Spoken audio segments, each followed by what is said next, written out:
Hi everybody! So for my birthday this year, I wanted to make myself this really cool little light up jellyfish skirt. So if you want to see how I did that, then go ahead and keep on watching.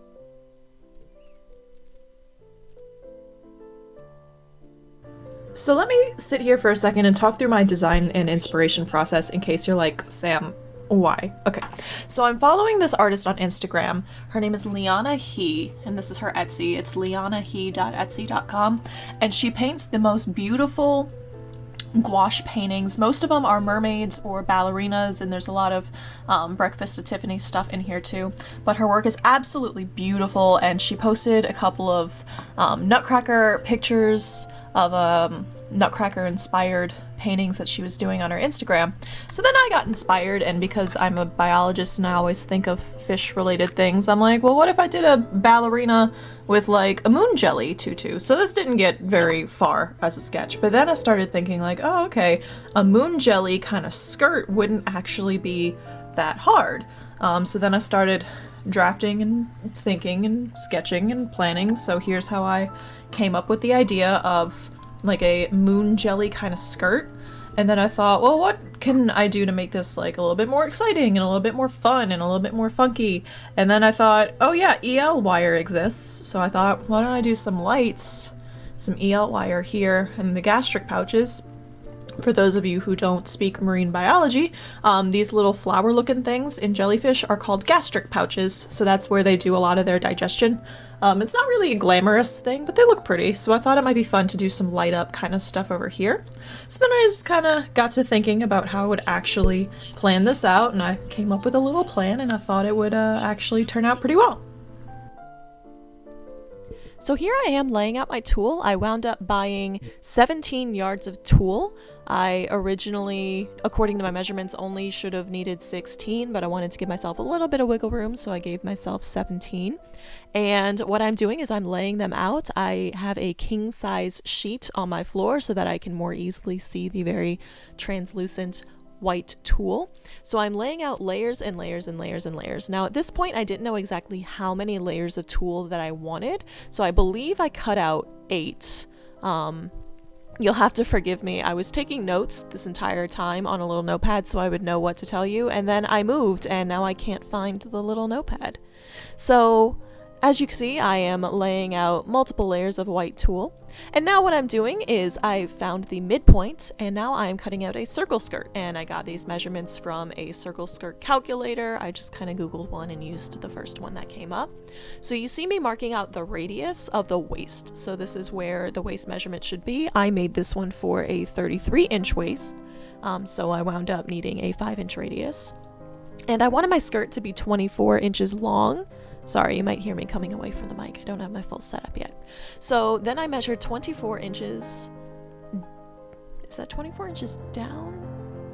That was not a good decision of mine. Anyway, I measured 24 inches from the center to the end of the skirt, and then I marked that with pins, and now you can see me going through and cutting out this circle. Now, it doesn't have to be super precise because it's basically a tutu, and when you have a circle skirt, there's a lot of volume at the bottom, so it all kind of will hide under itself and kind of hide any jagged edges. So as long as the edges aren't super jagged that you can see them, it's okay if they're not perfectly even. So you can see me cutting out the hem of the skirt, and now I'm coming back and cutting out the waistline, and then that is my tulle overlay. I did go ahead and I think I cut out one more after this that wasn't on the that I didn't record. So now it's really hard to see, but I took one of those tulle overlays and I laid it on some white linen. I bought 2 yards of it in order to make myself... Did I buy 2 yards of it? I might have bought a little bit more. I might have done 3. I can't really tell. But point is, I'm using that tulle as a template to cut out my white underskirt. I didn't want this to be a true tutu, and I didn't want this to be see-through, so I did want a little bit of coverage on the bottom. So I'm just using that exact same template and cutting out my white linen. So now what I'm doing is cutting out a waistband, and I wanted to have a 2-inch waistband, and I gave myself a 1/2-inch seam allowance, cut it in half, fold it in half to sew it down, all that good stuff. So I wound up cutting myself a, I think 30 maybe 33, might have been a little longer, may have been 35-inch long rectangle by 5 inches tall. So you can see me giving that a really good press. If you haven't worked with linen before, it wrinkles if you look at it funny. So now I am folding it up I'm folding one edge up by 1/2 inch. I'm kind of creating a little bit of my own bias binding, if you will, and I'm giving that a really good press so that it'll stay nice and folded when I go to sew this on later. So I'm also taking this opportunity to fold the whole thing in half to make the waistband, and it's a little difficult to see, but I did make sure that the top half that I folded over did extend by 1/2 inch. So that when I sew it on, it will have a nice little 1/2 inch seam allowance. And now you can see me doing some folding, so I am marking the center and the quarter marks of the waistband. So now I also took this opportunity to go ahead and press the linen. I probably should have done this before I cut everything out, but that's a lot of fabric and I really just didn't feel like it. So now I am laying out my white linen and I am going to be doing some folding magic and marking my quarter marks and also my 1/8 marks. So I wanted to have this divided up into 8 and to have 8 lines on it to make sure that I could have everything nice and symmetrical front, back, and sides, but also I wanted the gastric pouches to be on what would be kind of the 1/8 marks, so I wanted to make sure that those were very evenly spaced out. So I folded the whole thing in half and I got the 1/2 marks, then I folded it in half again and got the other 1/2 marks, the quarter marks, and then from there I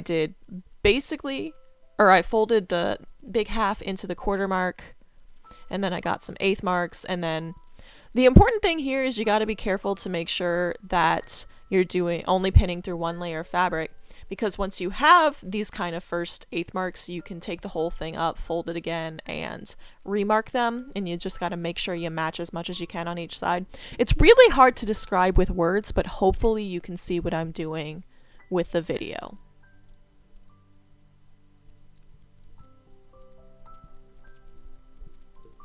So here everything is all nice and pointed out, and I'm going to zoop it up, and it's a really satisfying moment for me. So what I believe I did next was I laid out 2 layers of tulle. So I didn't want the lights to be sitting on the linen layer. I wanted them to float up a little bit, but I didn't want them to be all the way through. So I just took 2 layers of tulle. Excuse me. So I just took 2 layers of tulle and I cut some marks in them. Zoop that up real quick. And I just marked the exact same placement. So now I'm taking the other 6 layers. I think I might have only shown 4. I don't quite remember how much I wound up doing. I remember I had enough left over that I cut myself 2 extra circles at the end, and I was glad for it because the EL wire was a little bit harsh coming through just a few layers of tulle, so I wanted to diffuse it a little bit more. So here I am laying out and lining up all of my tulle circles so that I can pin all of them together. And for these, I only needed the front and the quarter marks to make sure I lined everything up properly. So really here, all I'm doing is basting them together. I'm going to zoop that up real quick again. So again, I'm really just basting these together to make it a little bit easier to work with. So you see me threading my machine. And at this point, I'm going to just stitch down that little 1/2 inch that I sewed up on my waistband, or I folded up on my waistband, just to make sure that sticks nicely where I want it to. And if you've been following me for a while, you can see that I did the smart thing and I am drinking clear liquids this time when working with white fabric. So now you can see me basting the bottom 2 layers of tulle together, just real quickly. Then I'm going to baste the top 6 layers of tulle together. I believe this was 6 layers, and then I wound up adding another 2 to make 8 layers. Or maybe it was 8 layers total and I had 2 on the bottom. It's August when I'm recording this, and like I said, I lost all of my notes, and I made this all in January. So the next thing that I realized I had to deal with was I needed a place to store the battery pack for the EL wire. I'd worked with this before and I knew that it had a pretty decent battery pack. So I decided to teach myself a brand new skill. Not quite brand new. I was working with welted buttonholes earlier, but I did teach myself with this Kim Dave tutorial on how to make a welted pocket. So again, I decided to do the smart thing this time, and I did a practice welted pocket, and I followed her instructions to the T, made everything exactly the same measurements, and it worked out and it looked really good. So this was a really good tutorial, and I'm glad I followed it, and now I know how to make a welted buttonhole. Not a welted buttonhole, welted pocket. I already know how to do the buttonhole. So I knew for the main one I would have to wait until I get the battery pack in. It wouldn't be delivered for another day or two before I did that. So I moved on to the other thing I could do, which was make a little casing for the EL wire. So if you look at jellyfish, when they're happy and well fed, their little gastric pouches, their little flower things are not perfectly white. They're usually a little bit of pink, a little bit of a salmon color. So I made myself little tubes out of ribbon. So now we're at the next day. I am watching, what is that, a Hosier music video? And anyway, the EL wire came in. So here I am testing it out, and it is a very, very stark white. I was hoping it would be a little bit more of a warm white. And here I am showing off. It has a regular mode and then a party mode. So what I'm doing now is untying it, and I'm going to leave it to hang a little bit to try to straighten out. It does really want to curl. And I don't know if I cut it out or if I show it later. I must have cut it out. So as you may notice, the wire is black and my skirt is white. So in order to make things a little less visible from the outside, I took some white electric tape. It was difficult finding this. I had to go to like 3 different stores, and finally I called Home Depot and they had it. So I wrapped all of the black wire in white electrical tape. So you'll notice I'm doing the joints separately, and that is because if I ever have to take this apart later to either get to the battery, or if I want to swap out some of the lines, I can just undo that one piece of tape and then come back and finish it later. So I'm just testing to make sure I didn't accidentally knock anything loose. Alright, so now I am doing a quick try on. Forgive the sweat stains. I had just come back from ballet class.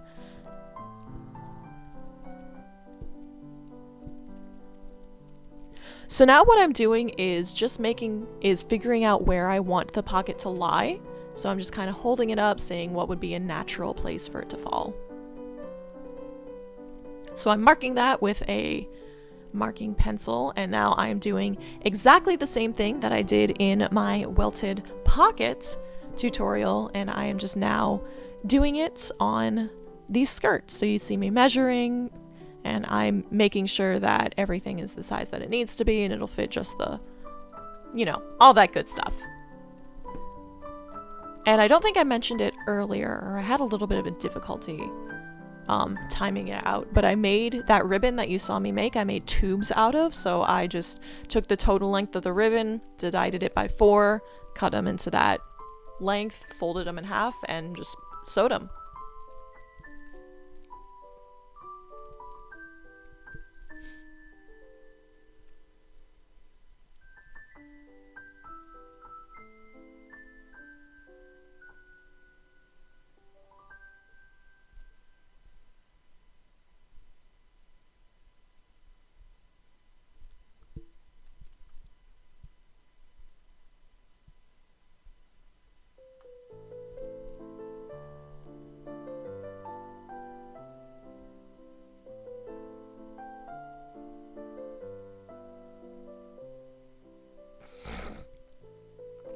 I'll mute that. I probably won't. I'll forget.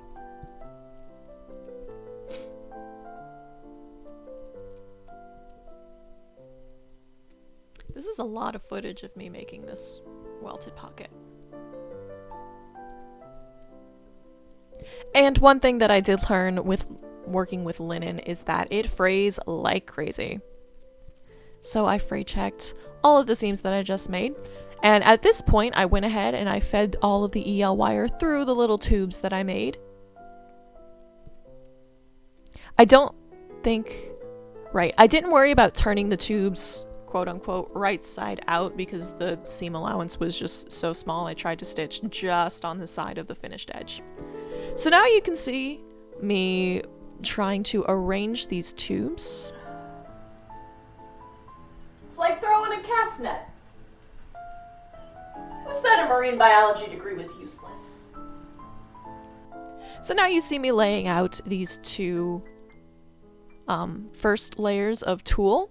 So I have a quarter mark marked, and I realized I didn't really need full eighths marked. So I just marked down halfway on some quarter marks, and you see me doing a little bit of preliminary laying things out to see how it's going to look. So this is where I decided I did want the extra 2 layers of tulle on top.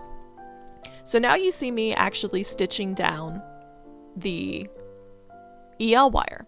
So I did this kind of loosely, and I didn't go through the wire. I just kind of went around the wire. So I marked somewhere on this tulle where the pocket was, and I knew I would have to cut to get access to the pocket later.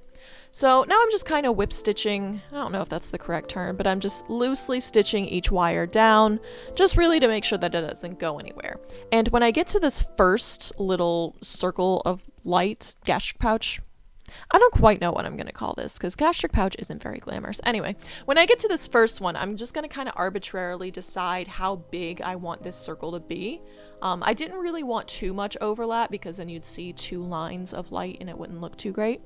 But I decided about how big I wanted it to be, and then I measured the diameter of the circle. I measured how far down from the top it went, and then also the top of it went, and then also how far down the bottom of it went. So that way I could kind of make sure that they were all about the same size.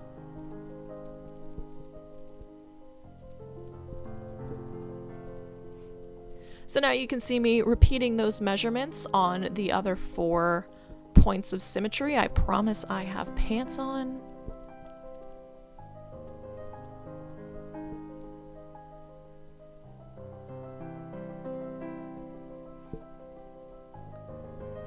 And also at this point, I knew that there was going to be a little bit of kind of uncovered wire that wasn't going to. Hopefully you can kind of see what I'm trying to say. So I wound up covering a little bit of the wire with electrical tape to make sure that there wasn't a line of light kind of getting stitched or getting sewn on.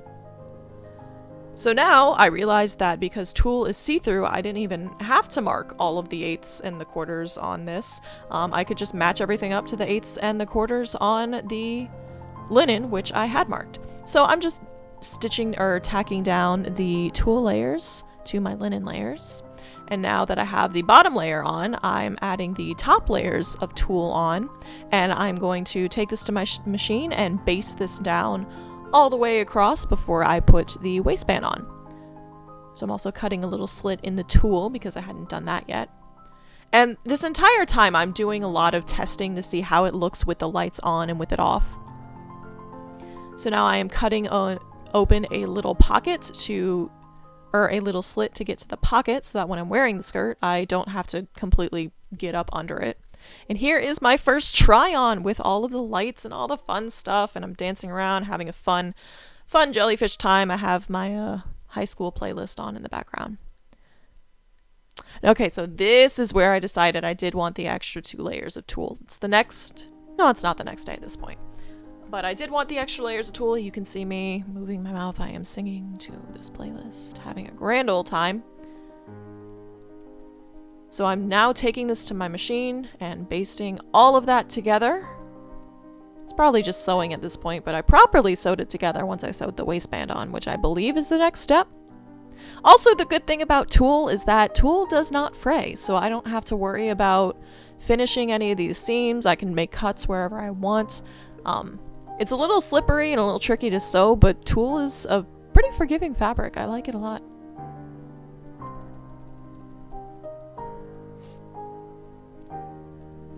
So now I'm just going through and making sure that I did get all of the layers of tulle attached to the linen.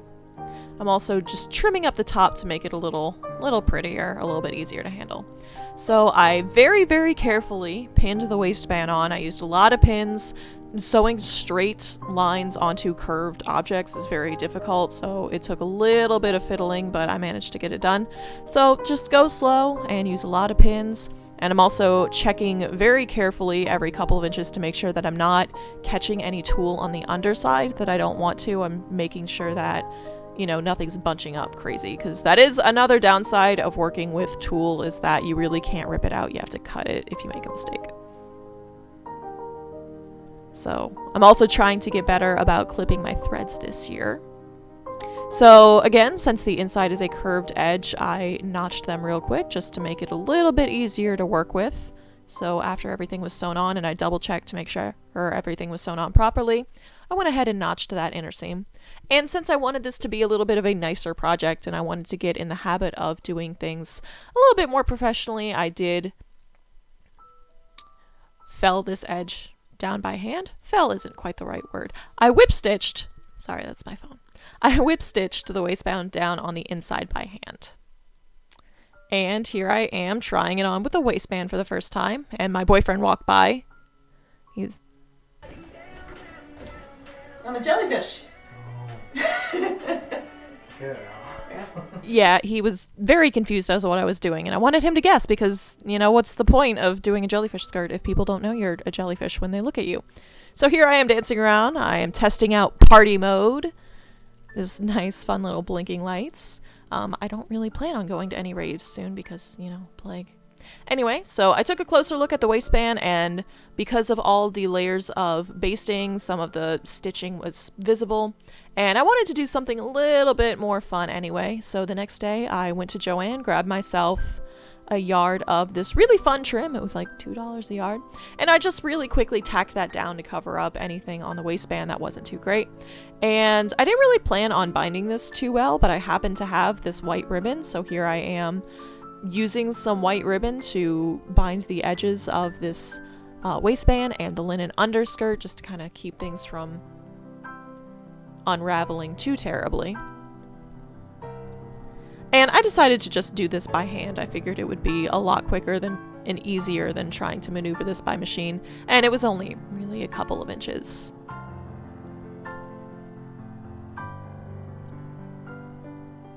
So here it is, hanging up to let the bias settle. This is a very loose weave linen, so I knew that it would. And the second clip that you're looking at right now is how much it settled overnight. So I actually let this settle for a couple of days before I finally went around to do, before I planned to come back and do the hem. So here I am doing the waistband, and I'm just using a little hook and bar. You'll see my old work polo. I do not work there anymore. That is a story for another day. So here I am just tacking on the waistband, and I decided I was going to wait a little bit longer before I did the hem. I also had this new really cool hem marker that I wanted to try out and I wanted to use, but I need somebody else to do it for me. And almost immediately after this, my boyfriend got the call that he was going to be moving to Georgia. So that was fun. So he wasn't around to help me with it anymore. And I meant to grab him when he came back down to get all the rest of his stuff, but we were a little busy moving, and at this point I was also starting to pack all of my stuff up to move. So long story short, I never actually got this hemmed until June. So here I am, everything fits, really like it, playing around with it. Okay, it has been like 6 months since I picked up this project and worked on it. It barely fits me in the waist because I've gained so much weight since then. But I'm really tired of this not being done, and I'm moving and have so many other things that I need to be taking care of right now. But I want to just go ahead and get this finished and maybe go to the beach today at sunset. The Saharan dust should make a nice sunset, and just get some pictures of this because I'm really tired of waiting. So I'm just gonna do like a 2-inch hem or a 1-inch hem, then roll it and make it a 2-inch hem all the way across, and whatever I get because I'm tired of waiting for someone to come help me hem this. So oh well. All right, finally, after 6 months, the hem is really ugly. Don't look at it. It is finally officially done. Barely fits because I gained like 20 pounds in those 6 months. So now I think I'm just gonna like put some makeup on, do my hair, and go to the beach real quick and grab some quick pictures.